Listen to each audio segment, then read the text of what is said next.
She wakes at 5 in the morning, 4 hours of sleep. Again. There's a meeting before breakfast, confession session after. Then work, unpaid, 18-hour days. She hasn't spoken to her family in 8 months. They're toxic, the leader said, holding her back from her true purpose. She gave away her savings last month. The community needed it, and she wanted to prove her commitment. Now she stands in front of the mirror, exhausted, hollow, and for the first time in a year, a thought breaks through. What am I doing? It's quiet, almost imperceptible, but it's there. A crack in the certainty, a flicker of doubt, and immediately guilt, shame, fear. I'm being tested. This is my ego resisting growth. I need to confess this thought. I need to work harder. The doubt disappears, buried under layers of programming. She goes to the meeting, confesses her weakness, receives forgiveness, and the system tightens its grip. This is how cults work. They don't steal your mind. They rebuild it, piece by piece, thought by thought, until you don't recognize yourself anymore. And by the time you realize what's happened, you've already surrendered everything. A cult isn't defined by what it believes. It's defined by what it does to your mind. Not all cults are religious. Some are corporate. Some are political. Some are wellness movements, online communities, or personal development groups. The content changes. The psychology doesn't. At the core, isolation, control, dependence. You're separated from outside influences that might challenge the group's reality. Your behavior, thoughts, and emotions are controlled through manipulation and punishment. And you're made completely dependent on the group for identity, meaning, and survival. The goal isn't just obedience, it's transformation. The old you, with your doubts, your autonomy, your critical thinking, must be destroyed. And a new you, loyal, compliant, unquestioning, must be built in its place. This process has been studied extensively. Psychiatrist Robert Lifton called it thought reform. 8 steps, systematic, predictable, devastatingly effective. Let's break it down. Stage 1, love bombing. You're recruited during a vulnerable period, transition, loss, searching for meaning, and suddenly you're welcomed, celebrated. The group sees something special in you. They offer belonging, purpose, answers to questions you've been struggling with alone. This isn't genuine love. It's tactical affection designed to create intense emotional attachment before you've had time to evaluate the group critically. You feel seen, understood, finally home. And that feeling, intoxicating, overwhelming, lowers your defenses. You're not analyzing anymore. You're feeling. And feeling bypasses logic. Stage 2, isolation. Once emotionally hooked, you're gradually separated from outside relationships. Family and friends are reframed as negative influences, toxic, unenlightened, threats to your growth. You're encouraged to spend more time with the group, attend more meetings, move closer to other members, sometimes physically relocate. Information from outside sources is controlled. Certain books, websites, news outlets are forbidden. When contradictory information appears, it's dismissed as lies, persecution, or spiritual attacks. Your entire social world becomes the group. Your only source of validation, connection, and reality. This creates dependence. Leaving now means losing everything. Everyone. Stage 3, milieu control. The environment is engineered to reinforce the group's worldview constantly. Language is controlled, special terms, loaded phrases that carry emotional weight. Thought-stopping techniques are taught, mantras, meditation practices that prevent sustained critical analysis. Your schedule is packed, meetings, work, study sessions, rituals. No time alone, no time to think. Exhaustion becomes constant. Sleep deprivation is common, either through late meetings and early obligations, or framed as spiritual discipline. But the effect is the same: impaired cognitive function, reduced capacity for critical thinking, increased suggestibility. You're living in a controlled reality, and your brain, exhausted and isolated, starts accepting it as the only reality. Stage 4, confession and guilt. You're encouraged to reveal everything: your past sins, your current doubts, your secret thoughts. This serves multiple purposes. It creates false intimacy. You've shared things with the group you've never told anyone. It generates blackmail material. Your secrets can be used to control you, and it establishes guilt as your baseline state.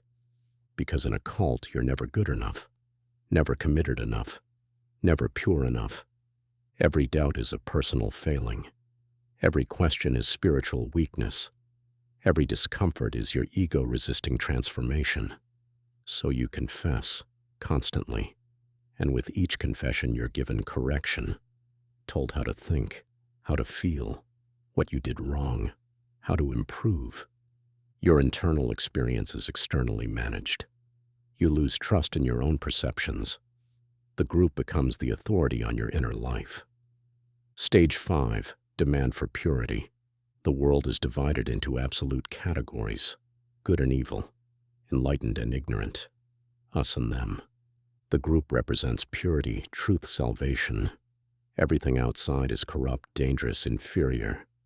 This creates an impossible standard you must constantly strive toward.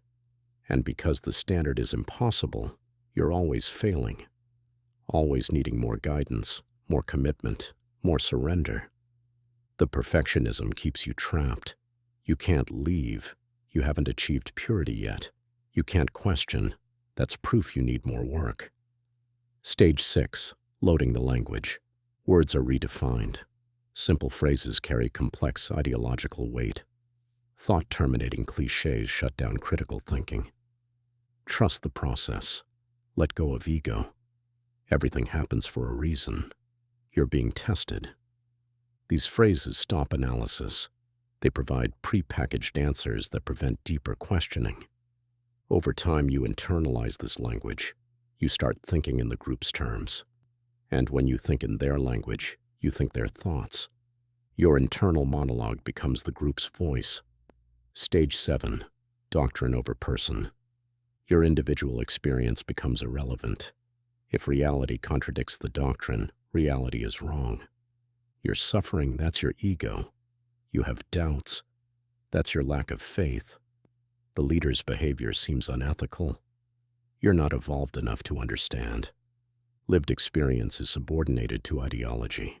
And because the doctrine is always right, any problem must be your fault.